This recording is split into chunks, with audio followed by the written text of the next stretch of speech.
Pessoal, bom dia. Bom, dando início aí mais uma reunião semanal, hoje estamos aí finalizando o mês de março e o primeiro trimestre de 2026. E na reunião de hoje eu queria fazer assim, uma retrospectiva do que foi falado aí, né, desde o início de janeiro, porque estamos aí finalizando os 3 meses. Muitas das implementações que foram publicadas aí no final do ano, elas passam a valer aí após 90 dias, tá? Então, diversas das implementações, tanto da reforma tributária e alguns implementações fiscais, né, passarão a vigir agora a partir do dia 1º de abril, né? Então, eu queria assim, fazer uma retrospectiva, né, para que todo mundo fique aí inteirado e, né, tome aí as providências conforme a atividade, né, o que cabe a cada um aí. Bom, antes de iniciar, né, então a gente está, essa reunião está sendo gravada, né, entre hoje, final da tarde e amanhã, nós vamos estar disponibilizando aí no grupo para vocês terem esse material e essas orientações gravadas, tá? Bom, então vamos lá. Antes de entrarmos nos pontos, né, eu queria, né, retomar essa parte da contabilidade, né, no meu entendimento, né, como contador aí desde 82, né, eu vejo, assim, no Brasil não tem uma, como se diz, uma a utilização, né, devida da contabilidade, e muitos empresários nem sabem exatamente o que é a contabilidade e para quê, tá? Então, assim, a contabilidade, né, ela é uma ferramenta gerencial, é uma das ciências mais antigas aí que a gente tem no mundo, né? Se a gente voltar aí na pré-história, a gente vai encontrar sinais contábeis, né? Então, assim, a contabilidade é uma ciência que ela é, estuda o patrimônio, né? Estuda o negócio, né? Estuda as entidades e toda a movimentação. Então, assim, sem contabilidade é impossível você ter o controle do seu negócio, tá? Então, ela começou lá como uma forma de inventariar, né? Porque antes, lá no passado, quando não existia moeda, lá na pré-história, né, o que era a contabilidade? Era você ter um controle, né, do seu patrimônio, né, as suas ferramentas, as suas armas, né, né, enfim, era isso que era a contabilidade. E ela vem se expandindo, né, sendo atualizada conforme vem o mundo sendo industrializado, né, a parte do comércio ser desenvolvido, então a contabilidade passou a ter essa formatação no mundo empresarial de controle do patrimônio, né? Então, né, como está falando, a contabilidade é essa ciência que estuda, interpreta e registra os fenômenos que afetam o nosso patrimônio. Então, aqui no Brasil não temos, os empresários, eles não têm essa habitualidade de usar a contabilidade como ferramenta, né? Poucos usam, né? No passado, aí eu fiz experiência, mesmo ano passado, mandei relatórios para as empresas maiores, né? Tenho aqui um sistema com inteligência artificial que monta o relatório, mandei, mas, né, não tive retorno e o pessoal também não entende quando pega um balanço na mão, não consegue analisar, então é uma ferramenta, assim, que não tem muito sentido, tá? Por que que eu vejo que essa, no Brasil, ela não tem muita relevância para o pequeno empresário, né? Então, se nós pegarmos aí as empresas estrangeiras, eu tenho aqui na carteira empresa estrangeira, eles trabalham, né, fica cobrando os relatórios todo dia, até o dia 15, né? Outras pedem até com um tempo mais reduzido o envio dos relatórios, envio dos balanços, né? Eles têm relatório próprio que eu tenho que preencher, mandei a informação. Então, eles trabalham, usam a contabilidade como ferramenta para analisar como que está sendo o andamento da empresa, o negócio, margem, rentabilidade, despesa, custo, eles fazem essa análise. Aqui no Brasil, não. O Brasil, a contabilidade, o contador, ele, pela dor do empresário aqui no Brasil, que a maior dor do empresário é a tributação, então a gente tem aqui no Brasil a contabilidade para calcular imposto, né? Então ninguém usa a contabilidade como uma ferramenta gerencial, e sim, para calcular imposto. Então a gente vê aí no TikTok, os escritórios de contabilidade colocando a sua expertise, no cálculo e redução de imposto. Então, se você analisar a empresa num contexto geral, a parte tributária dela é um pedaço pequeno, de todo um contexto, de toda uma empresa, de todo um negócio, Então, sim, é fundamental, a gente tem esse problema tributário, é relevante a contabilidade tributária, mas o empresário ele não se preocupa com a contabilidade em si, não se preocupa com a divisão entre a segregação entre o que é do sócio e da empresa, ele acha que é tudo dele, ele não tem uma contabilidade de custo, não sabe fazer uma precificação de um produto, não sabe o que é custo, não sabe o que é despesa, não sabe o que é gasto, Então, são conceitos dentro da contabilidade fundamental para você estudar, verificar como está sendo o seu negócio, não sabe fazer uma projeção, Então, assim, não estou aqui generalizando, mas como experiência, uma maioria. Então, para você ter uma ideia, então eu peguei os dados aqui, recente, 2025, início de 26, que nós temos no Brasil 16 milhões de MEI, que representa aí 63% das empresas de CNPJ no Brasil, que hoje está em torno de 25 milhões, entendeu? Então, 16 milhões é MEI. Então, aqui vocês podem analisar, que o MEI começou lá em 2018, então, quando fala, diminuiu o número de desemprego no Brasil. Por quê? Porque as pessoas que eram assalariados CLT estão tornando MEI, estão tornando CNPJ, então diminui. Então, se você pegar quantos CLT,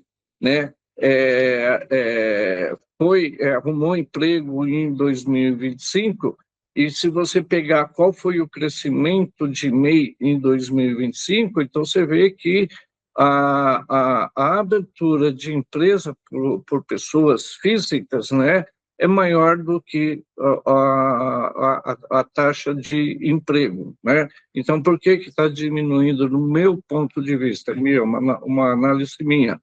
Porque as pessoas, elas querem ser empresário.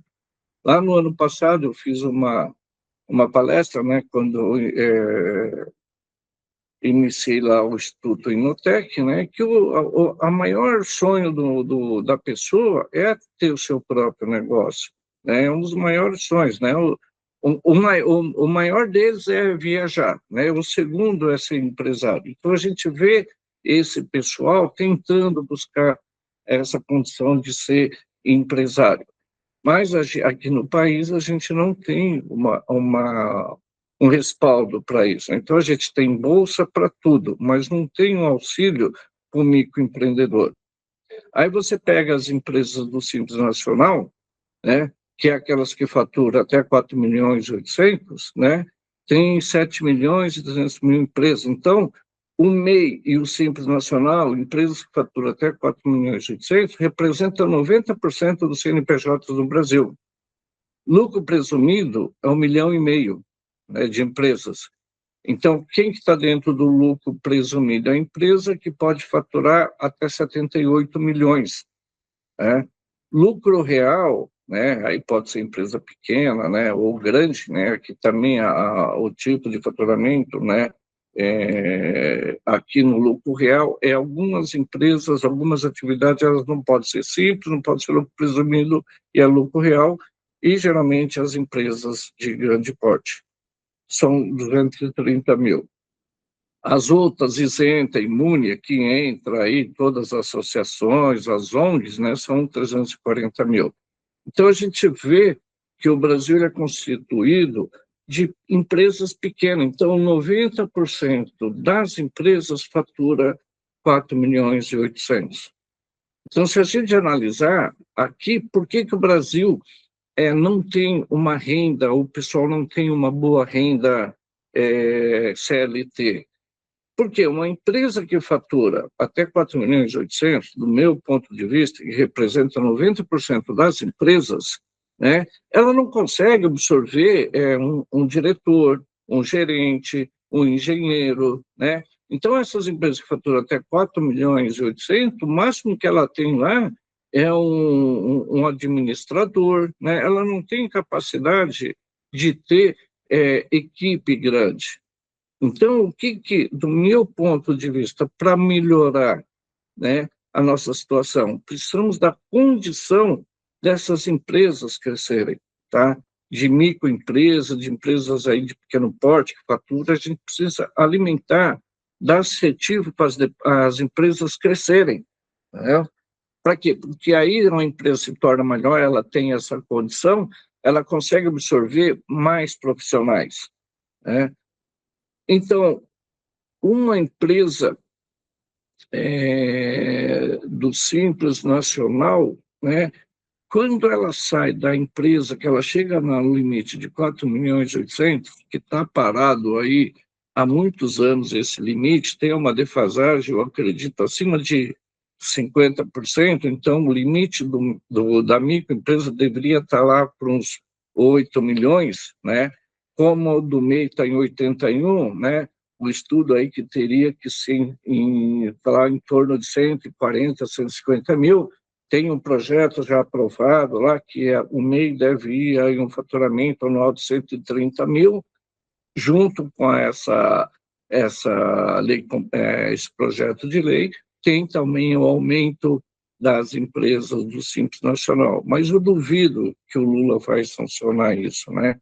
Então, empresa, né? CNPJ não vota. Então, né, a gente não tem o porquê incentivar. E essas empresas do Simples, quando ela sai lá do 4 milhões, aí ela tem que ser desenquadrada de qualquer forma, ou o lucro presumido, a defasagem de tributação, né, é um abismo. Então, a empresa não consegue, sabe, do dia 31 de dezembro, que ela estoura o faturamento, que ela tem que optar pelo lucro presumido ou lucro real, a carga tributária é muito grande, ela não consegue sobreviver, ela quebra. Por isso que a gente tem uma média de sobrevivência dessas empresas aí de 4, 5 anos, né? Então, é difícil. E a gente... Então, se você pegar aqui, temos mais de 20 milhões, de 23 milhões de empresa, né, pequena, que a gente não vê uma representatividade dessas empresas em lugar nenhum, né? Então, a gente vê as votações que tem lá no Congresso, né? Ninguém representa a pequena, os interesses da pequena empresa, né? Ninguém está interessado, você não vê representatividade lá. Então, o que a gente tem lá? Os lobbies das grandes empresas. As pequenas não têm, ninguém representa essa empresa.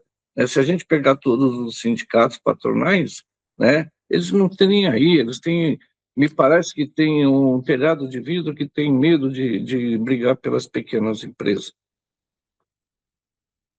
Então, quando você pega uma empresa, né, a visão contábil, o que você tem no balanço? Você tem lá no lado do ativo todos os seus bens, seus direitos. Então, tudo que você tem está lá no ativo, né? Bens e direitos. Tudo que está no passivo, o que é tudo que você tem a pagar, e o patrimônio líquido é o que é do sócio, é o capital e o lucro. Isso é o que representa o investimento do sócio, o que o sócio tem investido dentro da empresa, tá? Então, se você não tem contabilidade, você não tem essa visão, você não consegue enxergar, né, a tua empresa, né? Então, a empresa, para a maioria, é um prédio, é um andar, é uma fábrica. O contador, o administrador, o quê? Não, ele é essas informações. Quando a gente olha para uma empresa, né, a gente vê lá seus bens, seu direito. Da mesma forma que o médico que cuida da saúde do ser humano, ele pega uma chapa lá e ele vê um osso quebrado, né, uma perna quebrada, um braço quebrado. Nós, contadores, quando pegamos, o administrador pega um balanço de uma empresa, a gente vê a saúde, se a empresa está bom, se ela está, né, capengando, se ela está doente ou se ela está quebrada, né? Então, é essa visão que traz um balanço para a empresa. O resultado é anual, é o quanto ela está rendendo, né? Então, a gente vê aqui, por que as empresas pequenas, né, nem o fisco se interessa pela contabilidade, então a gente vê aí o fisco brigando com as demais, né, Receita Federal brigando com as demais legislações, né, porque ela não quer saber, a Receita Federal, de balanço, de contabilidade, né, porque as pequenas empresas, se você pegar Simples Nacional, lucro presumido, MEI e lucro arbitrado, o que a Receita interessa? É saber o faturamento, porque tudo isso daí, toda a tributação é em cima da venda, né? Ela não quer saber da despesa, ela quer saber de quanto que você faturou. Se você deu lucro ou você deu prejuízo, ela pouco está importando. A Receita Federal, o governo pouco importa, o Estado, o município, né? Ele quer saber quanto que você vendeu e vai te tributar, né, em cima desse faturamento e pouco importa se você deu lucro ou prejuízo, né? As empresas do lucro real, não, ela já vai apurar e ela vai tributar o lucro da empresa. Então, quem está dentro do sistema do lucro real, né, ele paga o imposto mais justo, porque se ele fez lá a operação, deu prejuízo, não deu lucro, não paga imposto, entendeu? E, além disso, leva aquele prejuízo para compensar no mês seguinte, no ano seguinte, ele vai ficar com esse prejuízo até compensar, entendeu?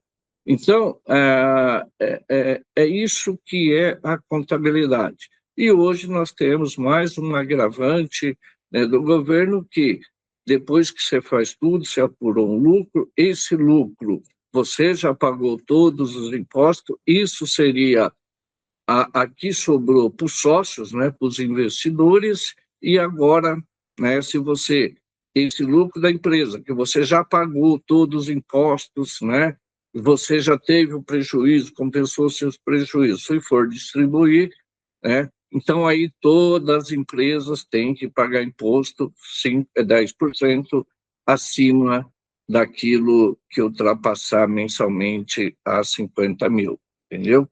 Então, a contabilidade ela é interessante para isso, porque a própria legislação, né, diz que, né, se você apurar a contabilidade normal, mesmo que você seja do Simples Nacional, o lucro presumido, seja um MEI, né, você consegue distribuir esse lucro, né, até 50 mil, ele, né, antes ele era totalmente isento. Hoje ele pode, você pode distribuir isento até 50 mil mensal, desde que você esteja uma contabilidade regular, tá?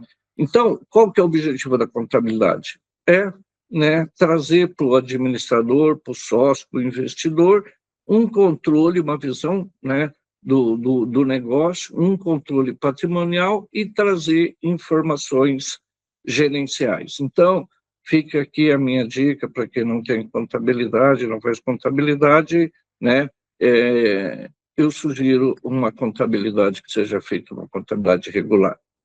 Tenho, no meu ponto de vista, tá, a seguinte opinião: quem é empresário ou tem uma empresa PJ, que é prestador de serviço, né, que trabalha para a empresa, presta serviço, e se ele não investe na empresa, não desenvolve ela especificamente para receber os ganhos pelo serviço prestado por uma outra empresa, né? Então, a contabilidade ela não tem um sentido gerencial, ela tem mais um sentido tributário, né? Então, hoje, é evidente que se você tiver uma empresa, uma PJ, e prestar serviço, a tua tributação na PJ, ela é bem inferior do que você ser tributado na pessoa física. Da mesma forma, está aí as holding, que foram construídas em monte, né, o ano passado, porque a tributação das receitas de aluguel dentro de uma holding é bem inferior a você tributar ela na pessoa física. Então, a empresa, para esse tipo de pessoas, né, que investe, que abre essas empresas, ela tem esses dois significativos. Então, pessoal, assim, o que eu peço para vocês, a minha opinião, né, eu sempre trabalhei, porque eu venho da contabilidade de empresas grandes, então, eu tenho uma formação, né, da contabilidade como gerencial, e desde que eu abri a empresa, as pequenas empresas, até hoje eu tenho dificuldade aqui para fechar os balancetes, até para distribuir lucro para vocês, né, entregar REINF mensalmente, eu tenho a dificuldade de receber documentação para fazer uma contabilidade.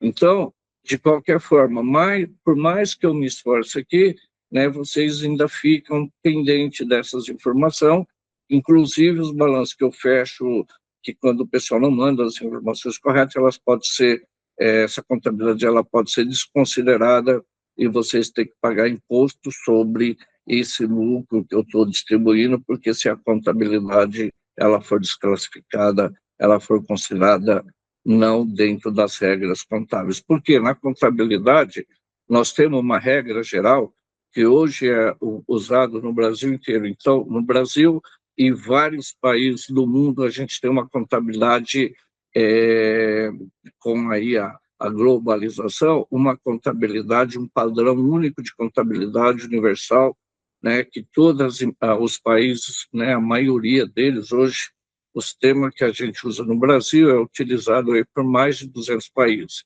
Então, o que eu faço aqui na contabilidade, aqui no Brasil, na Alemanha, no Japão, na China, na Rússia, é feito da mesma forma, seguimos o mesmo padrão universal. Bom, vamos lá, pessoal. Então, voltando aí no que interessa na reforma, né, que a gente está em andamento aqui no Brasil, que é a reforma do consumo, né, o que eu tenho para trazer para vocês aí, fazer uma retrospectiva, tá? A vigência plena aí da reforma tributária, né, onde que vai incluir aí, né, o principal delas, que é a emissão de nota fiscal com destaque do IBS, CBS e a apuração desse CBS, né, e depende da publicação do regulamento do IVA, que é do IBS, CBS. Segundo a legislação, o ato em conjunto da Receita Federal com o Comitê Gestor, quando sair essa publicação, né, então no mês que sair a publicação, a partir do primeiro mês, do quarto mês subsequente, é que entra em vigor. Então nós estamos aguardando isso desde janeiro, entendeu? Era para ter publicado em fevereiro, não. Estamos aguardando essa publicação até hoje, né? Então até de manhã eu não vi se foi publicado. Então, se fosse publicado hoje, a partir de 1 de agosto, todas as notas e apuração do IBS-CBS, a emissão de nota fiscal das empresas lucro real e presumido, comércio e indústria, né? Se não emitir de forma correta, vai começar a ter aí as penalidades, tá?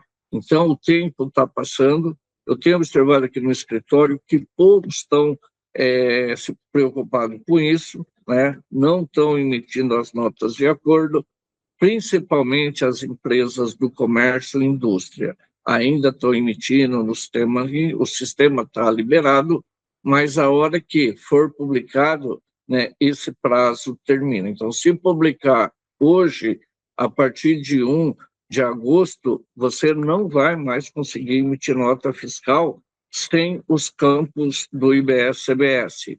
Então, é um trabalho imenso que tem que ser feito de parametrização de todos os produtos, com os novos códigos, com os campos do IBS, né? Então, é uma lista de produto que um tem redução, da alíquota zero, outro tem redução de 40%, outro tem 60%. Então, você tem que parametrizar todo o seu sistema.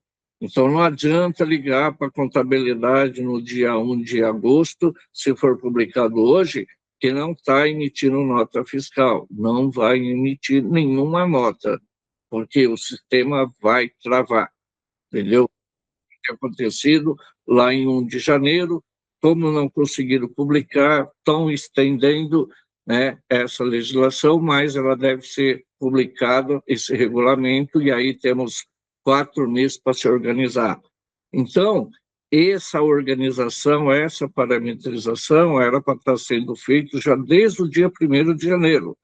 Poucas empresas estão fazendo isso, não estão tomando as providências. Então, vão ter problema. Aí vão ligar desesperado. Contabilidade, contador, escritório contábil, né, e seu contador interno não vai conseguir resolver isso. Por quê?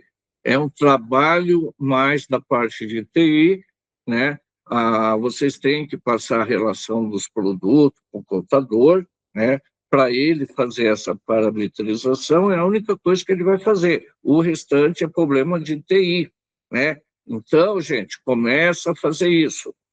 As empresas do Simples, em 2026, não precisa emitir essas notas, mas não deixe para a última hora, para chegar lá no dia 1º de janeiro, e a hora que for emitir nota, que você está obrigado, se não fez as parametrização em 2026, as empresas do Simples não vão emitir nota para o IBS, CBS, entendeu? Então, comece a trabalhar. As prestadoras de serviço têm que entrar na prefeitura, né, saber se é o seu município manteve o sistema próprio ou se ele aderiu à nota fiscal federal, né? Tem que fazer a parametrização, porque você tem um código de serviço até 2025. A Receita criou um novo código para o IBS-CBS, então você tem que fazer essa migração, entrar lá na sua atividade, no seu tipo de serviço e alterar o seu código para que saia a nota com destaque do IBS-CBS. Então, hoje aqui no escritório tem mais de 180 clientes. 40% é do Simples, 50% lucro presumido, 10% lucro real. Então, hoje, o lucro real e o lucro presumido deveria já estar emitindo nota com destaque do IBS, para a gente estar conferindo, para a gente estar apurando, ainda que não devido, mas temos essa obrigação nesse ano de estar fazendo essas apurações, conferindo o sistema. Então, as empresas do lucro real, do lucro presumido, prestadora de serviço, poucos têm emitido a nota, o que eu tenho observado aqui, pelo menos até fevereiro. Março, eu vou ver agora, a partir de amanhã, a hora que a gente importar essas notas, como que está sendo. Então, vocês precisam emitir a nota de prestador de serviço do lucro presumido com IBS, CBS, tá? Tome esse cuidado. Com relação ao IBS-CBS, a gente não tem uma alíquota ainda definida que vai ser cobrada efetivamente a partir de 2027, entendeu? Hoje a gente está trabalhando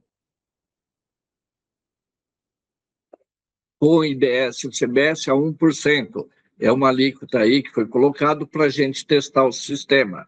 Mas a alíquota efetiva ainda não foi publicada, né? O que temos aqui é que ela vai ser publicada só em outubro. Até o final de outubro, nós vamos saber qual que vai ser o IVA no Brasil, né? Se vai ser 26, se vai ser 28, 27,5, e qual vai ser a alíquota do IBS e qual vai ser do CBS, né? Então, qual é a alíquota que vai substituir o PIS e COFINS e qual é a alíquota que vai substituir o ICMS e o ISS e qual vai ser ali o valor de cada uma, tá? Então, isso a gente vai conhecer só em outubro de 2026.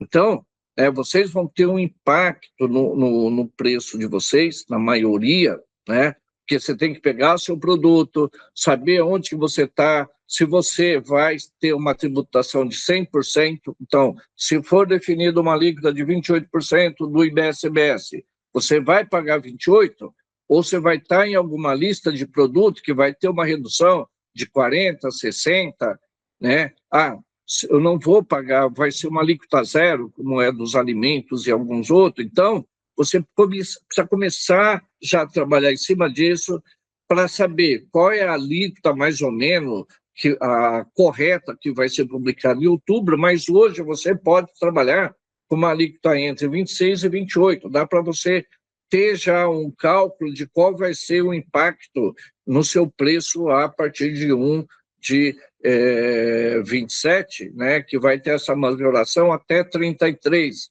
entendeu? Então, aqui dentro da reforma tributária, né, você vê que a gente está numa bagunça, né, dessa reforma tributária, né? Então, até o dia 30 de dezembro, para quem é do Simples Nacional, né, mesmo sem conhecer essa alíquota, que vai ser só publicado lá em outubro, né, até o dia 30/9, você vai ter que decidir se você que está no Simples Nacional, você vai continuar tributando tua empresa, o teu faturamento pelo Simples Nacional anterior, que é o puro que existe hoje, ou você vai adotar um regime híbrido. Então, você vai ter que tomar uma decisão até 30 de setembro, você que está no Simples, né? O que você vai utilizar? Por quê? Você vai ter que tomar uma decisão, uma opção em 30/9, para poder tributar entre o dia 1º de janeiro e 30/6. Aí lá no mês 4 de 27, você pode mudar essa opção, né, para tributar de 1/7 a 31/12. Então, você do Simples Nacional, você vai ter opção de tributação pelo regime híbrido. O que é o regime híbrido? Você vai apurar o IBS-CBS à parte, né? Não dentro do Simples, não dentro da DAS. Você vai fazer todas as escrituração, vai recolher de acordo com as taxas do IBS-CBS, né? E vai recolher no DAS, né, só os impostos federais, né? Imposto de renda, contribuição, INSS e os demais. Então, a parte do PIS, COFINS, do ICMS, você vai poder recolher a parte. Por que isso daqui? Porque hoje, no Simples, né, nacional, nós temos um problema. A empresa do Simples não passa crédito para as outras empresas, entendeu?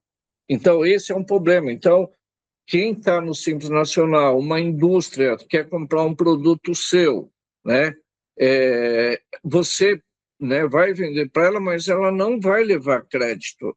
Então, muitas empresas não compram de empresas do Simples, né, porque a empresa do Simples não transfere crédito.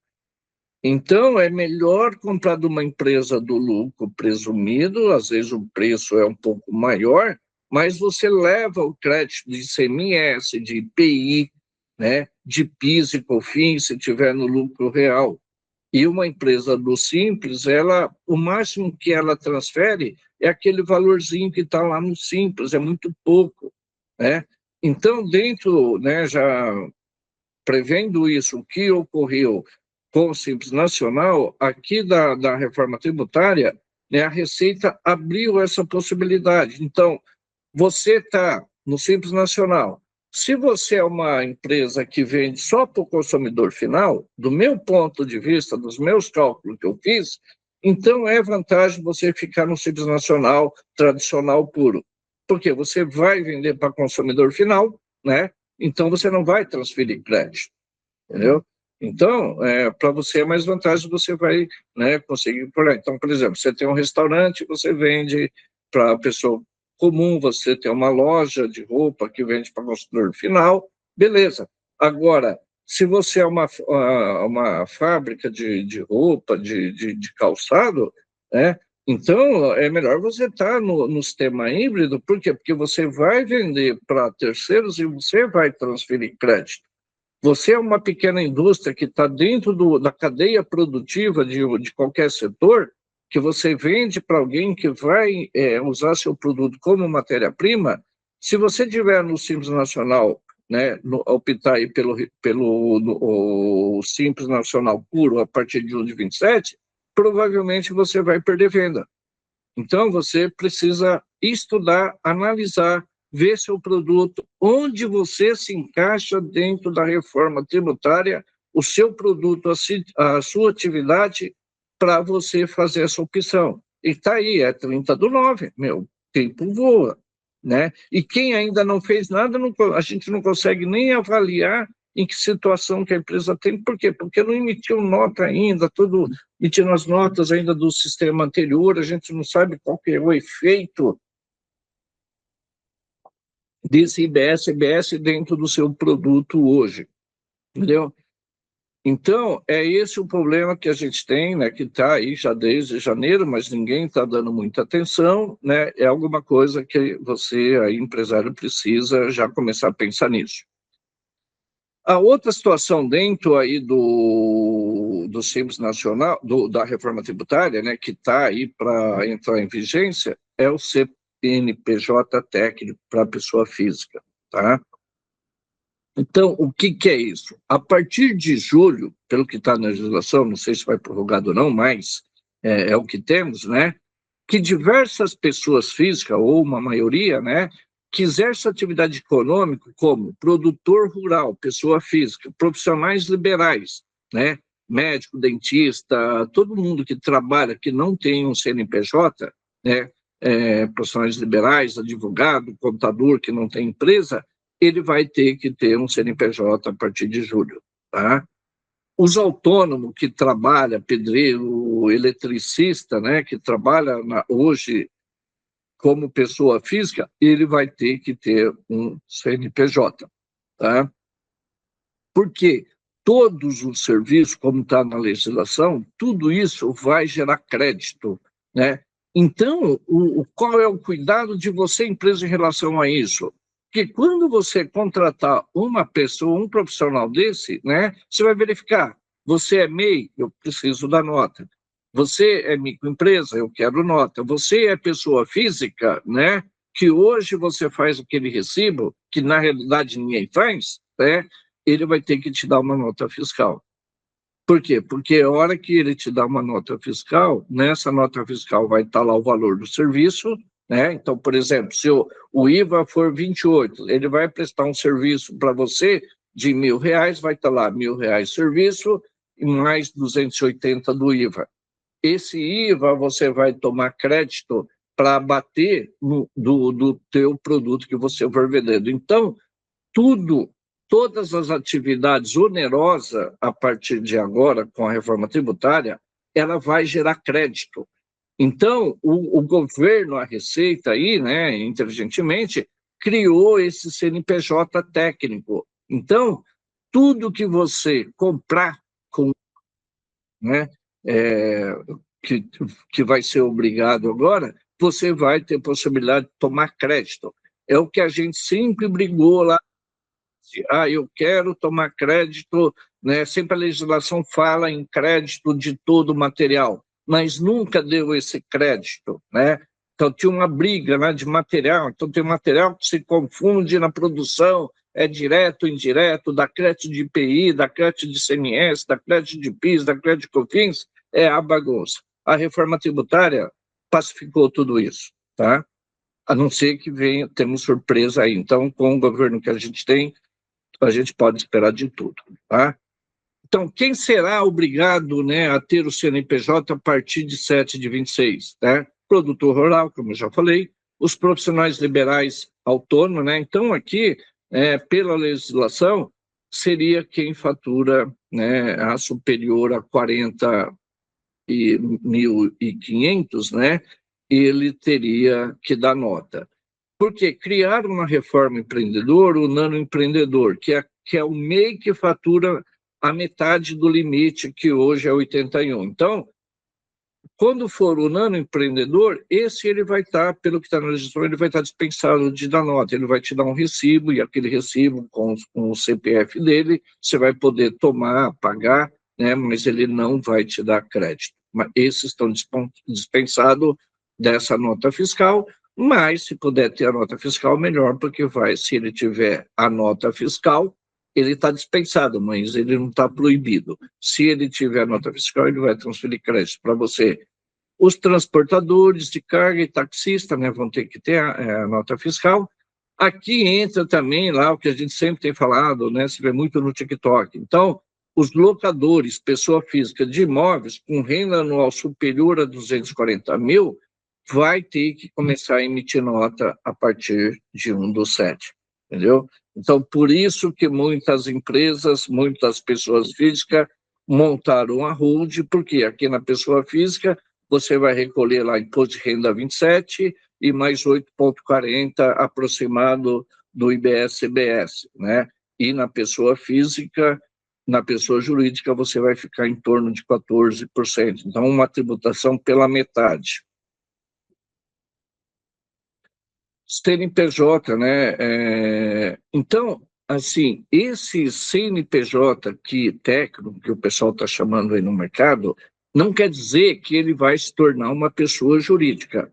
É uma pessoa física que vai ter vinculado ao seu CPF um CNPJ, mas ele não é empresa, tá? Qual que é o objetivo dessa nota? Aquilo que eu falei, vai ser permitir a operacionalização da não cumulatividade, né?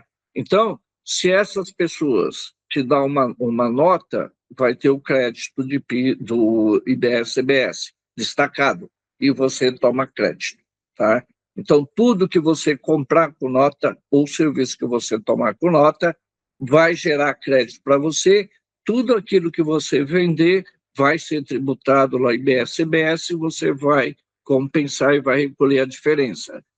Mais ou menos é hoje o que a gente faz com o ICMS, tá?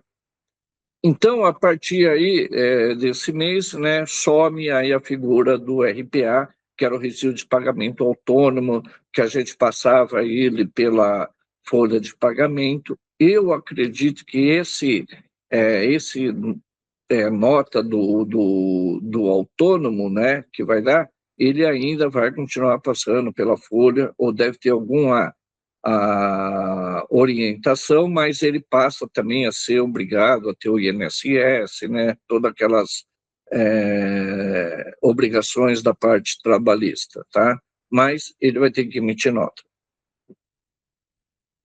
Outro problema que a gente tem, né, que vai entrar em vigor a partir de amanhã, é uma legislação que foi publicado lá a Lei Complementar 224, no final de dezembro, né, e pela obrigatoriedade dos 90 dias, né, para poder cobrar, valer, né, então está começando, a partir de amanhã, uma série de redução de incentivos e benefícios fiscais da parte tributária, né, do federal. Então, você, empresário, você precisa analisar o que você tem dentro da sua empresa com relação a esses benefícios, que você vai perder 10% desses benefícios, né? Estão falando no mercado, mas poucos se falam disso, tá? Então, essa lei complementar do 24 de 2025, né, ela aprovou uma redução, né, o Lulinha aí, reduziu todos os incentivos fiscais, né, na parte de benefícios fiscais federais, né, em 10%. E aumentou, né, os tributos aí, como a gente já falou em reunião passada, das apostas de bets, né, da Fintechs, né, e outras instituições financeiras que passaram a ser tributado, majoraram aí a tributação do juros do capital próprio.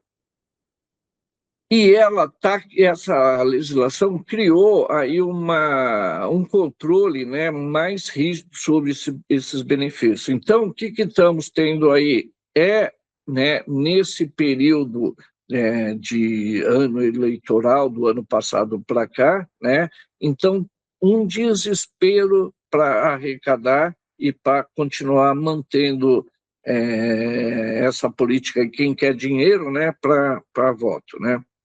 Operação Silvio Santos. Aí.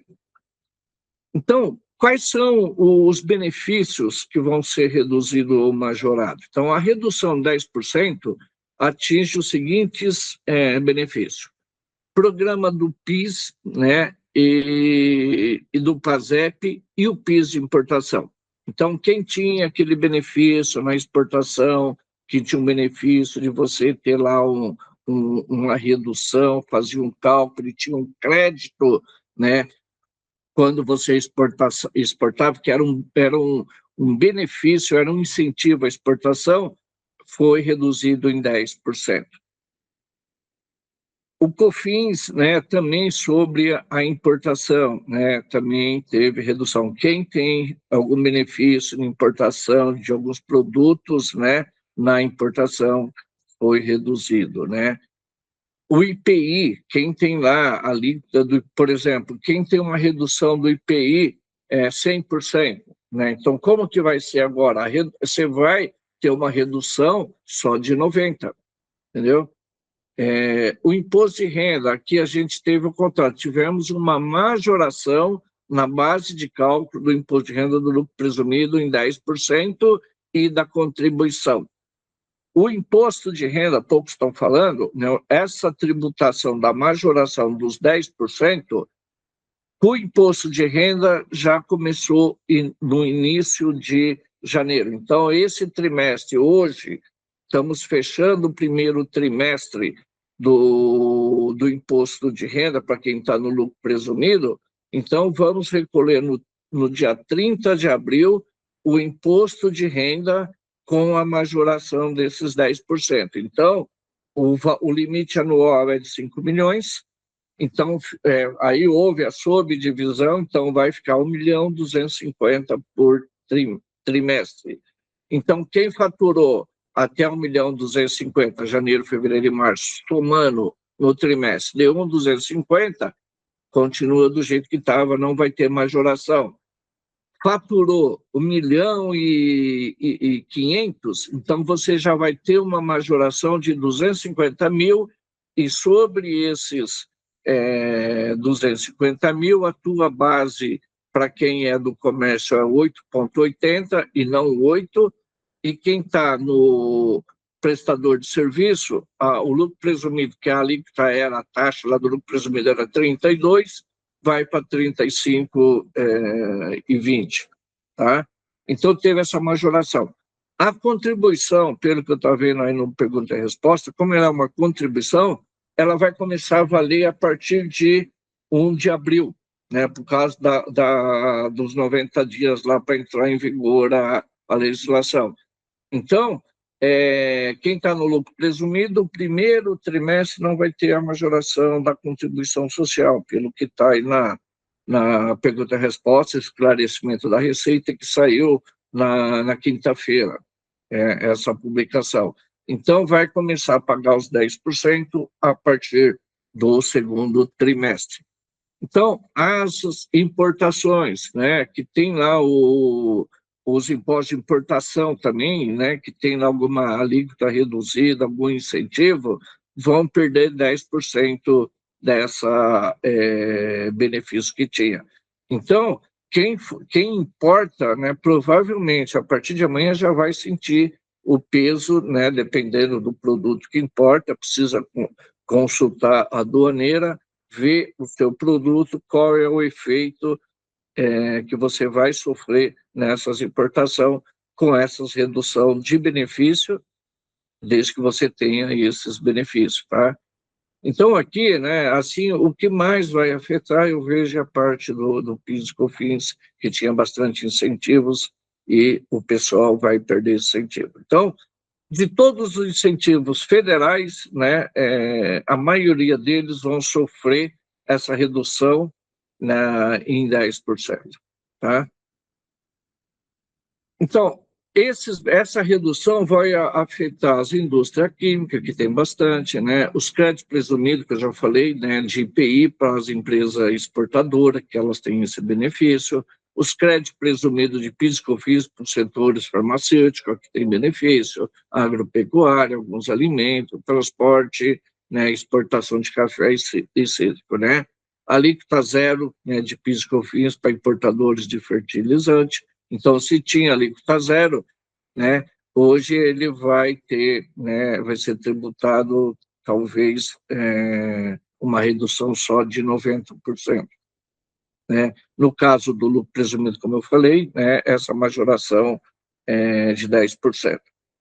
Essa majoração de 10% do lucro presumido tem uma enxurrada de decisões, né, liminares contra essa tributação. Por quê? Porque a tributação do lucro presumido lá de 95, acho que a Lei 9.249, se eu não me engano, lá, isso daí do lucro, ele não é um benefício, é uma forma de tributação, né? Dizer que a metodologia de tributação pelo presumido é um benefício, isso é uma enganação, tá? Então, quem estiver nessa situação, sugiro que, né, entre com o processo e garanta seus direitos. Eu fiz um cálculo aproximado, né, na empresa comercial, você vai ter uma majoração no imposto em torno de uns 5%, de 5% a 8%, que eu calculei aqui. É significativo, né, dentro do faturamento anual.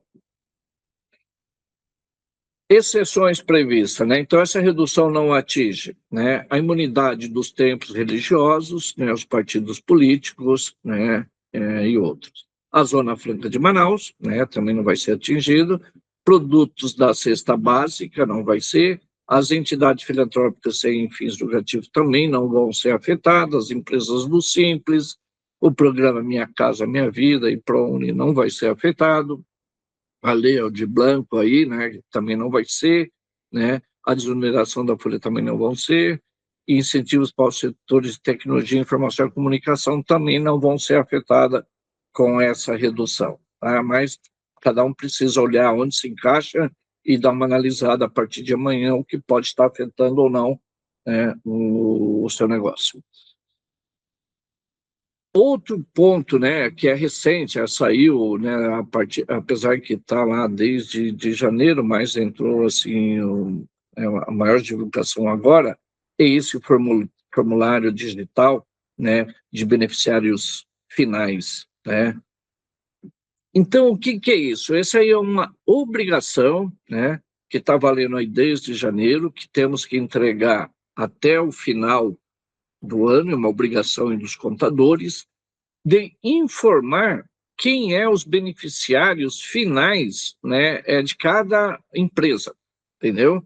Então, por exemplo, uma empresa que tem como sócio uma pessoa jurídica, então hoje no quadro societário aparece lá as duas pessoas jurídicas, tá? Como sócio. O que o fisco quer saber?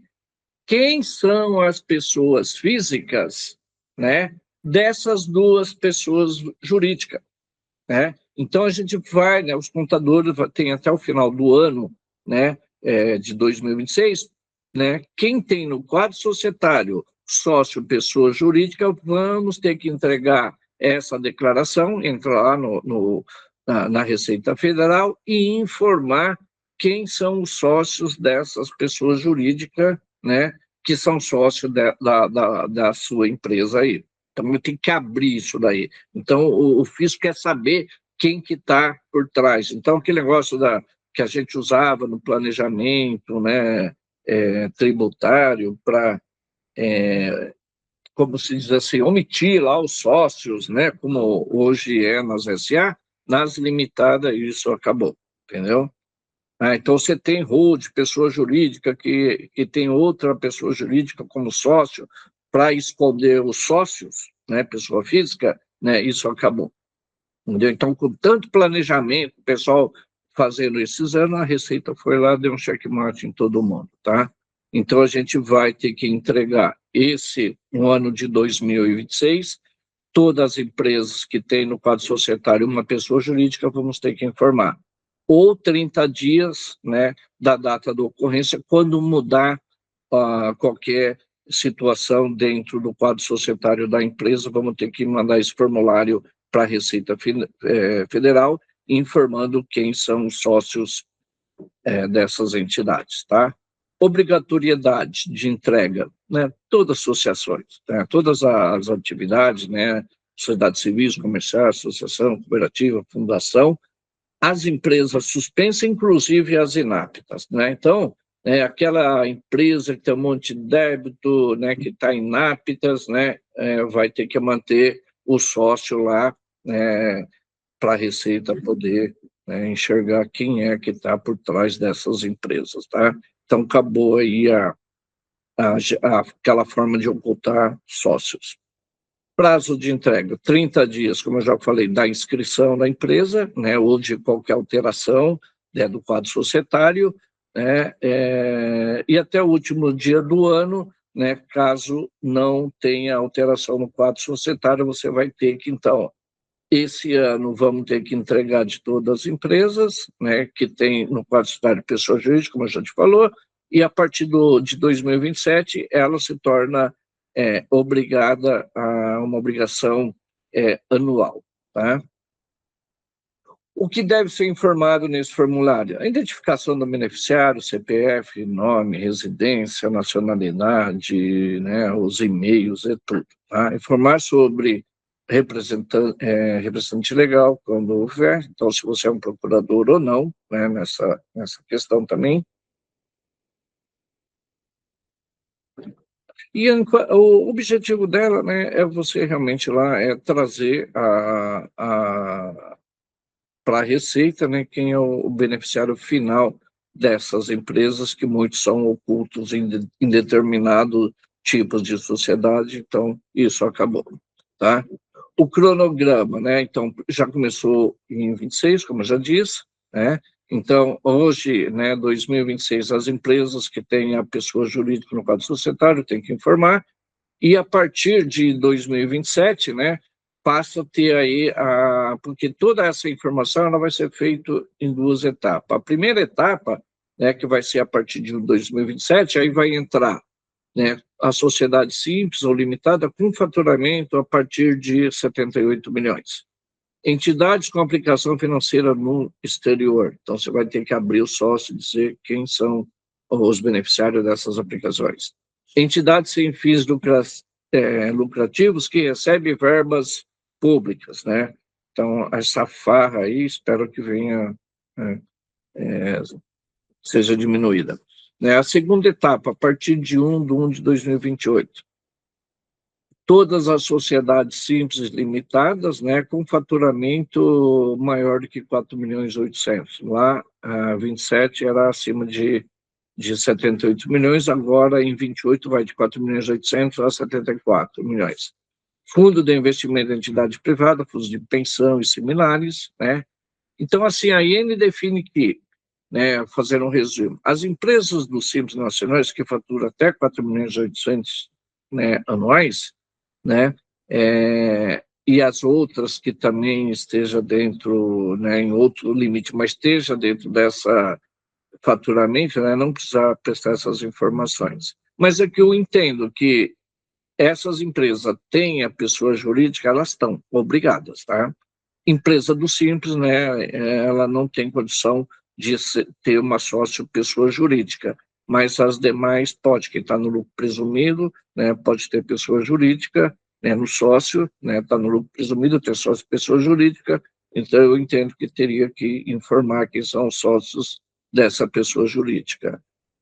Empresas, né, lucro presumido ou real, né, com faturamento até 78, então a partir de 1 de 2028, empresas limitadas do lucro real com faturamento acima de 78, somente precisam prestar informação em 2027. Tá? Empresas limitadas que tenham suas pessoas jurídicas em seu quadro, né, deverão informar, né, como eu já disse, né, até 31 de dezembro de 2026, independente do faturamento. Então, quem tem no quadro pessoa jurídica no ano de 2026, até 31 de dezembro tem que entregar essa informação, ou se fizer alguma alteração durante o ano 2026, que venha alterar o quadro societário. Né? A penalidade, se você não entregar ou entregar errado, você pode ter a suspensão do seu CNPJ. Né? Então, assim, tomar cuidado para você vai, né, de uma hora para outra, seu CNPJ ser cassado, você não vai emitir nota, vai cancelar as contas bancárias, tudo, tá? Tomar cuidado. Outro ponto que está em evidência, né, que estão comentando e que entra em vigência agora em maio, é essa norma NR1, tá? O que é a NR1? Ela consiste, né, vocês têm, acho que têm ouvido falar aí, na inclusão, né, de fatores como estresse, assédio, burnout e violência no trabalho, nesse grupo de gerenciamento de risco ocupacional e no programa, né, de gerenciamento de risco, tá? Essa norma, ela foi publicada lá em 2024, era para ter entrado em vigência em 2025, foi prorrogado e está previsto para entrar agora no dia, se não me engano, 26 de maio. Tá? Entrar nessa obrigatoriedade, né? Ela já é obrigada a fazer, acho que o pessoal muitos já estão trabalhando com ela, mas ela não está sendo fiscalizada. Então, a partir de maio, né, você pode ter fiscalização e ser exigido a toda a obrigatoriedade dessa norma, né? Então, precisa tomar cuidado, acompanhar, implantar isso, porque isso vai ser um problema. Porque se você é um funcionário, sai da tua empresa, chega lá e faz uma reclamação e você não tem nada em relação a isso, você já entra perdendo no processo trabalhista, entendeu? Eu vou depois colocar um vídeo, né, de um profissional, fiz um vídeo, achei bastante interessante, tá? Eu vou colocar no grupo para vocês dar uma analisada, ouvir e ver o que cada um tem que implementar na sua empresa, tá? Essa norma, eu vejo que ela está dentro do programa. Então, nós temos já um programa, né, o PCMSO, que ele é obrigatório para todas as empresas, né? Se você tiver um funcionário, você está sujeito a esse programa, tá? Então, e essa norma aqui, ela vem, né, ampliar, né, aquilo que está no PCMSO. Lá fala lá do ambiente, da saúde do funcionário, aqui voltado mais para o lado psíquico, tá? Então, acompanha essa legislação. Se você não tem, começa já a trabalhar, implantar ela, mesmo que ela não venha, seja prorrogada, porque já vi notícias que, né, há uma possibilidade dela ser prorrogada novamente, mas se não for, a partir aí do dia 26 de maio vai estar valendo. Né? Isso, toma cuidado. Qual que é a minha recomendação? Né? Começa a implantar, né, verificar, busca auxílio aí ao responsável, se você já tem um programa, o PCMSO, busca aí orientação para esse pessoal que já te atende nessa área, que provavelmente eles já estão atendendo nisso daí, entendeu? Então, é você criar algumas ferramentas para acompanhar os funcionários, né, alguma sugestão de criar um canal entre os funcionários e a empresa para a pessoa vir, né, trazer os problemas, né? Você também, né, se tem uma empresa maior, convidar alguém para fazer uma palestra orientativa sobre isso, né? E o principal é você ter aí um programa e ter todos esses registros. Porque a hora que sair um funcionário for lá reclamar que ele era maltratado, que era explorado, que tinha funções, era cobrado demais pela empresa, né? O ambiente era ruim, o chefe, né, era um carrasco. Então, hoje eu vejo assim, então vocês precisam analisar muitos problemas que eu vejo aqui, né, que esses problemas vêm de chefias, né, chefias mais rígidas, né? Então, acaba trazendo esse problema para a empresa, né? E funcionário para reclamar e para buscar alguma desculpa, né? Dois palitos. Então, começa a trabalhar esses fatores, né? Busca uma orientação, começa a implantar isso. Por quê?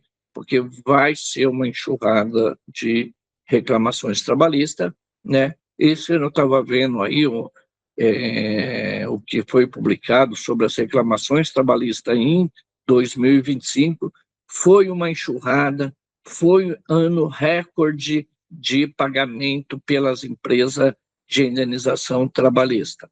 2026 está indo pelo mesmo caminho, deve bater o recorde de 2025. Então, toma cuidado, né? Previna-se.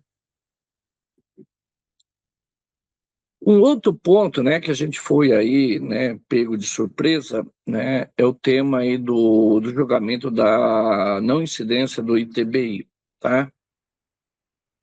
O que é esse tema 348? Deixa eu avançar aqui para explicar melhor para vocês.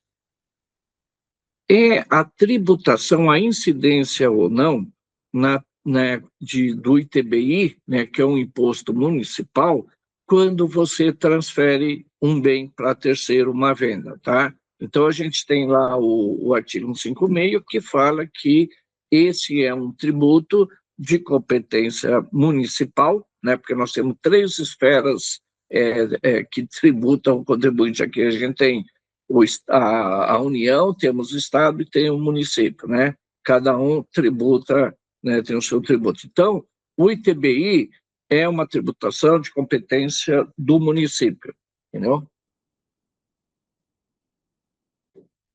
E no artigo, né, da Constituição Federal, né, de 88, o artigo 156 diz o seguinte, né, lá no inciso 1 do parágrafo 2º: não incide sobre a transmissão de bens ou direitos incorporada ao patrimônio da pessoa jurídica em realização de capital, nem sobre a transmissão de bens ou direitos decorrentes de fusão, incorporação, cisão e extinção de pessoa jurídica, salvo se, nesse caso, a atividade preponderante do adquirente for compra e venda desses bens, direitos ou locação de bens, tá?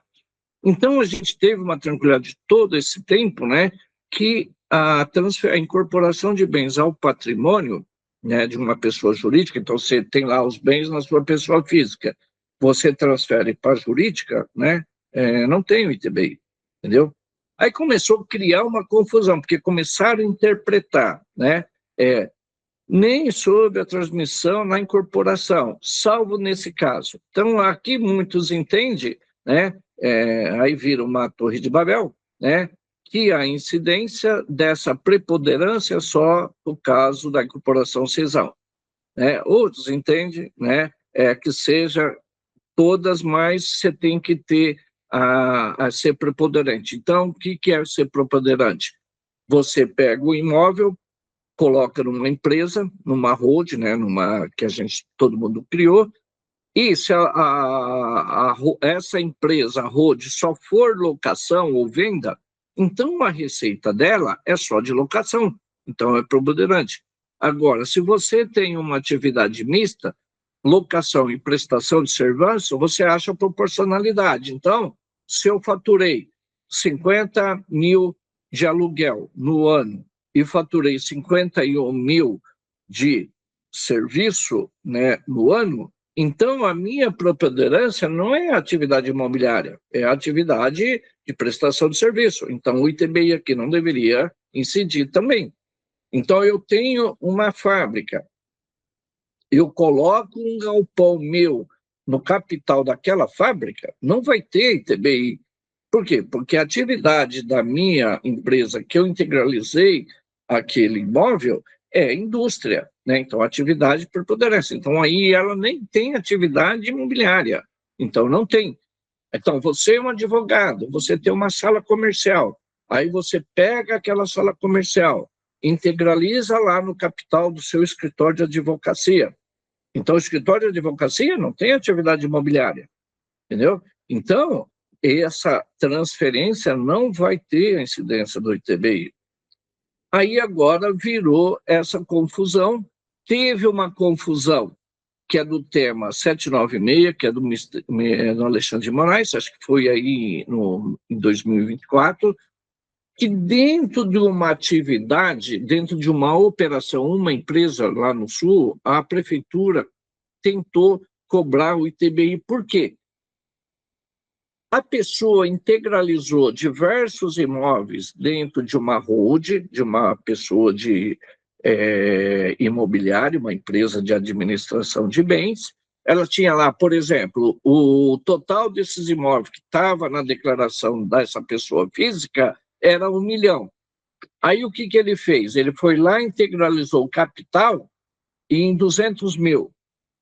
E pegou os outros 800 e colocou lá em reserva de capital, entendeu? Aí a prefeitura falou, não, então você não integralizou o teu imóvel, o total dos seus imóveis no capital da empresa, você só integralizou 200 mil, 800 mil ficou em reserva, né? Então, tributaram essa diferença. E o Alexandre de Moraes, né, deu essa decisão, né, e disse lá que a reserva, que o valor lá que ultrapassa ao valor do imóvel, né, esse valor deveria ser tributado. Aí as prefeituras, né, espertas entenderam, então, que se eu tenho lá na minha declaração um bem de 1 milhão, mas lá o valor venal é 2, e eu integralizar 1 milhão, né? Eu integralizo o meu capital 1 milhão, não vou colocar em reserva. Aí a prefeitura quer cobrar o ITBI sobre essa diferença do que está na sua declaração, que a lei permite, né? A Receita Federal permite que você transfere isso bem pelo valor que está na sua declaração, sem pagar imposto. Se você quiser transferir pelo valor maior, você paga um ganho de capital, mas você pode transferir pelo valor que está na declaração, e é o que todo mundo faz. Só que a hora que você vai passar lá a escritura, a prefeitura pega o valor venal do seu imóvel, né, na sua declaração tem 1 milhão, o valor venal é 2, ela quer o ITBI sobre esse 1 milhão. Então virou essa angu de caroço. E agora, esse tema 1348, que estava em discussão aí até a semana passada, que era para ser decidido aí, né? Então, eles estavam decidindo se, né, a incidência do ITBI, né, essa não incidência, essa imunidade, ia atingir todos os imóveis, né, todas as operações, inclusive quando você transferisse para uma holding, né, uma empresa que tivesse atividade preponderante, entendeu?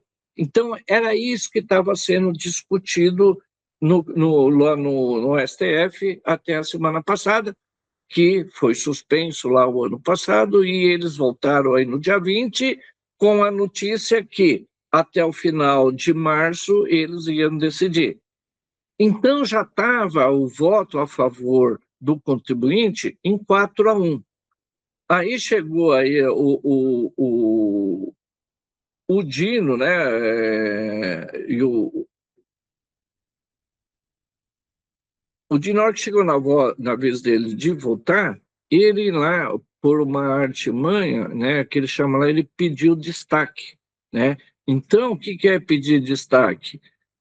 Ele tirou esse julgamento dessa questão, que já estava 4-1 para o contribuinte, e estava sendo no plenário virtual, né, cada um estava dando o seu voto.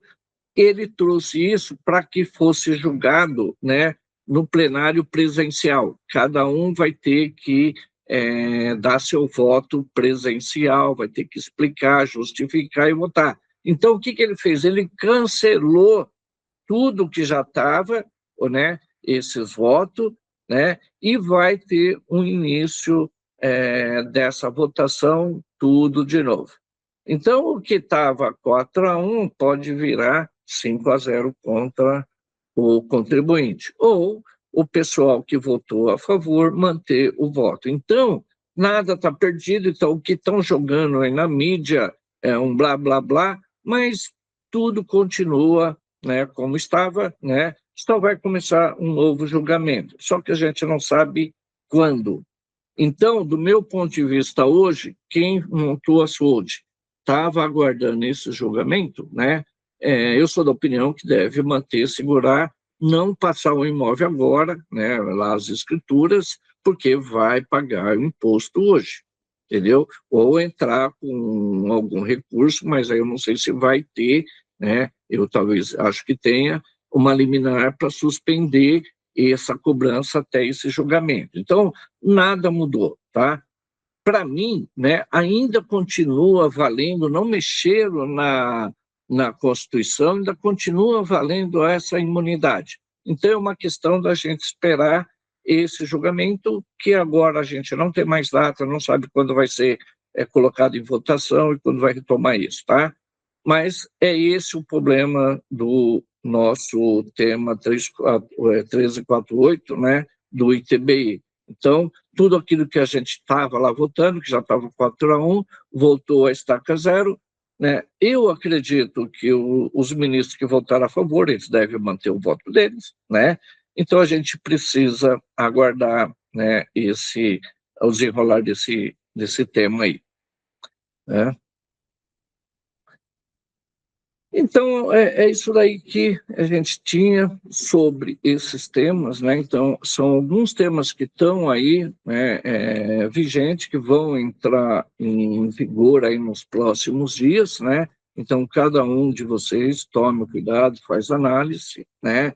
Recomendo, comecem a verificar as notas fiscais, quem é indústria e comércio, principalmente, esteja no Simples ou não, comecem a trabalhar com a sua empresa de TI, com as empresas que fornecem o sistema de emissão de nota, mas para você, para organizar, já ir trabalhando nesse arquivo, ir preparando, fazendo o teste, porque a hora que entrar em vigor, se você não tiver com esses campos totalmente padronizado, formatado, não vai emitir nota fiscal. Aí não adianta correr, desesperar, porque não vai sair, não tem como emitir essa nota. Por mais que você use um sistema aí da TOTS, seja lá de quem for, a nota é emitida lá no site da Secretaria da Fazenda. E se você não tiver corretamente organizado os seus campos para a emissão, para considerar o ITBI, o IBS, o CBS, a nota não vai ser emitida, entendeu? Então, tomem cuidado, comecem a preparar. Você que é prestador de serviço, lucro presumido, comece a emitir as notas com os códigos corretos, gerando lá o IBS, CBS, entendeu? E eu vou ver se eu coloco aqui, a partir do mês de abril, eu vou aí pegar dentro da minha carteira todas as prestadoras de serviço, vou fazer um checklist das atividades, dos códigos hoje para qual código, e vou disponibilizar para vocês, para a hora que vocês forem emitir a nota, comecem a usar os novos códigos. Vão se preparando para essa atualização do IBS e do CBS. Não deixe para a última hora. A gente não vai conseguir atender. E muitas situações a gente não tem como ajudar. É TI, nós somos escritório de contabilidade, nós vamos informar SNAI, né, NCM, código, essas coisas. Agora, como emitir a nota, né, é impossível. Né? Cada um de vocês usa um sistema, e eu não tenho nenhum faturista no escritório. A gente ajuda vocês pela equipe fiscal que apura os impostos. Então, quando vocês mandam a nota errada para a gente, dificilmente eu consigo, né, saber se aquela nota está certa ou não, não tem como eu validar. Né? Se você compra vinho, o cara te entrega Coca-Cola, né? Se a nota veio Coca-Cola, para mim, você compra Coca-Cola. Não tem como eu analisar essas coisas, entendeu? Então, é o que vem. Né? Se você comprou um carro, né, uma caminhonete, te entregar um Fusca, eu vou pegar a nota que veio para mim, vou registrar o que está na nota. Não tem como eu analisar. Algumas coisas, sim, NCM, algumas tributação, a gente tem algum sistema inteligente que depois que a gente baixa lá os seus XML que vocês mandam, ou a gente faz a capturação, a gente passa algumas ferramentas para fazer uma análise, mas eu não garanto 100% disso, entendeu? Tem coisas que não pega, entendeu? Então, comece a trabalhar, buscar. É importante dar treinamento para o pessoal. Hoje vocês têm 2 pessoas importantes na sua empresa que vocês têm que treinar. Quem emite nota fiscal, entendeu? Porque aí tem que conhecer, tem que saber o que está fazendo. Então, não me ponha pessoas trainee de primeiro emprego para emitir nota fiscal. Não vai sair errado. O sistema até emite, mas ninguém não consegue visualizar, o pessoal não consegue entender, então vai emitir uma nota lá para o erro e tentativa, vai emitir uma nota. Agora, se está certo, se está errado, a gente não consegue saber. Então, treine esse pessoal, conscientize esse pessoal. Outra coisa, quem está lá no setor de compra, para comprar corretamente, os NCM correto do produto que vocês estão comprando, né? Precisa informar. Então, por exemplo, aqui, a gente recebe uma nota de fita crepe, né? No nosso conceito, fita crepe, a princípio, é material de escritório, entendeu? Mas muitas empresas, o fita crepe é material de embalagem, gera crédito de imposto, entendeu? Então, se a gente não tem essas informações, é complicado para a gente, né? Não tem uma bola de cristal, né? Então, dependendo do cliente, pelo tempo que está aqui, então a gente tem uma noção que aquele produto da onde que é, entendeu? E hoje, né, a DANF, né, a nota fiscal física, hoje ela só tem um valor para a gente para conferência. Para a gente calcular os impostos, né, das indústrias e comércio, é o XML. Então, se você não mandar os arquivos para mim do que você emite e do que você compra, né, eu não consigo calcular, porque eu não consigo mais digitar uma nota fiscal. Eu tenho que baixar esses arquivos magnéticos, esses arquivos XML, tanto de compra como de venda. O meu sistema importa isso, né? Não dá mais eu pegar, se você não mandar o XML para mim, mandar todas as notas, ó, as DANF, eu não consigo fazer nada com aquilo. O que vale para mim, o que nós trabalhamos, é o XML. E esse XML, você, empresário, é obrigado a ter o arquivo deles por 5 anos, de tudo que você emite e de tudo que você compra. Antes, vocês lembram quando era nota fiscal? Você emitia lá as notas fiscal, tinha uma via do cliente, da contabilidade, tinha nota fixa.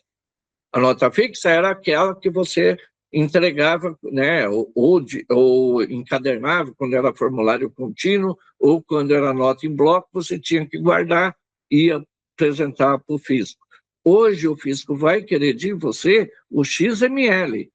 E se você não tem XML, a hora que chegar uma fiscalização e ele pedir esse XML, você não tiver, você vai tomar uma multa, você vai ter aí 48 horas para puxar tudo. E seu sistema, né, a maioria do sistema, eles não busca isso retroativo a 5 anos. Você vai gastar uma nota para alguém que tenha sistema recuperar todo esse XML dos últimos 5 anos. Nós arquivamos o que vocês mandam. Agora, se você manda completo ou não, eu não tenho como conferir. As notas de saídas até dá, em entrada eu não tenho. E agora, com a reforma tributária, a maioria das notas de serviço também vão ser em XML. Os municípios que aderiram à nota federal, ela vai ser uma nota única e ela vai ter o XML. E as prefeituras que não aderiram, elas vão ter que produzir. Porque hoje eu já estou com problema com cliente que presta concorrência, que precisa receber, e a empresa, a Caixa Econômica, outras entidades, estão pedindo XML da nota fiscal de serviço. Prefeitura de São Paulo não emite XML. E o cara fica, mas Sérgio, eu quero XML para receber, mas não tem, não emite, não está previsto. Né? Precisa avisar a Caixa lá que ela tem que arrumar uma alternativa para os municípios que não têm nota, que não aderiram à nota federal. Então, vira uma confusão dos diabos, né? E sobra no escritório. E a gente fala, o pessoal não entende, entendeu? Então, assim, gente, começa a se preparar. Vamos ter muita dor de cabeça. Não deixe para a última hora, entendeu? Comece a se organizar, se adequar à nova realidade tributária nossa, para vocês não ter problema no futuro. Bom, pessoal, o que eu tinha para vocês é essa recapitulação aí do que a gente foi falando. Tem outros assuntos que eu estou aguardando aí, alguma definição, posicionamento da Receita, né? E a gente vai estar aí passando para vocês toda semana. Mas o que a gente tem já de concreto, basicamente é isso que eu passei hoje para vocês, que a gente já falou em reuniões anteriores, mas como a gente está fechando o trimestre, e muitos vão ter feito já a partir de amanhã, então comece a analisar, né? E vamos trabalhar aí, a gente está aqui à disposição de vocês, em conjunto a gente trabalhar aí adequando a nova realidade. Tá bom, gente? Agradeço aí a presença de todos e uma boa semana a todos aí, e meu muito obrigado.